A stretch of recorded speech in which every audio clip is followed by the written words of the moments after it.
Man, this something I gotta get Chevy on, man. And I love Chevy. It's my favorite car company now, especially since you can do all the stuff with the different LSs and all that type of stuff. But anyway, this is a catalytic converter that goes into a Chevy Cruze, the 1.4 liter with the turbo. Anyways, what they did was crazy to me.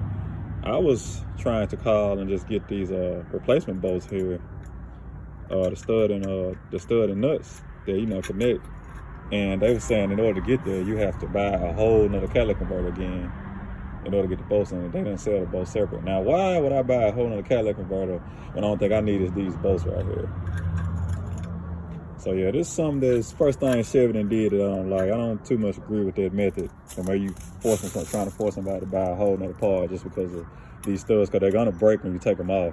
They're not made really well, because even the ones I got now, these are only 10 millimeters. Well, the original ones I took off are 10 millimeters. I'm not sure what these are yet, but I haven't decided. But anyway, I know what the bolt and the nut side is. I think it's an M. What is it? It's a metric. It's an M8. It's an M8. Let me see if the camera gonna focus. Are you gonna focus? I guess not. But anyway, it's an M8 125 by 40 millimeter, and the nuts are the same thing, I believe. Let me see. M8. Yeah.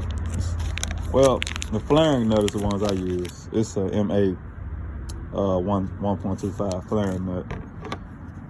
So if you put those together, you can use those in the bottom of to connect the flange on the catalytic converter to the exhaust pipe that's on the Chevy Cruze. And I used 3 of them because obviously all 3 of them broke.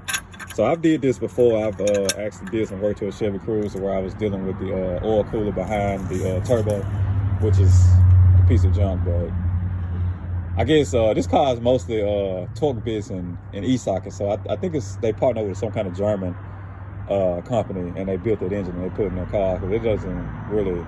Some of the stuff is similar to Chevy stuff, but a lot of stuff is reminding me of German. So I think that's one of those engines that Germans made, and they kind of popped it up on it, and they put it together and reproduced it. So, but other than that though, that's all I wanted to point out. Like, I don't see why they would do that. They wouldn't sell you the studs and nuts, especially if you want to buy the studs and nuts, because obviously these are going to break when you disassembling it. Because I put lubrication, torch, and it's still busted. So it's more like it's gonna break. And the car's like a 2012, so it's really, it's 8 years old, but it's not that old. So, and it may not even be exactly 8 years old. It might be close to 8 years old. So it's not that old for it to be, see. So obviously the bolts are gonna break. But I was just making this little video so y'all can, that's something y'all can know when you're dealing with these Cruzes.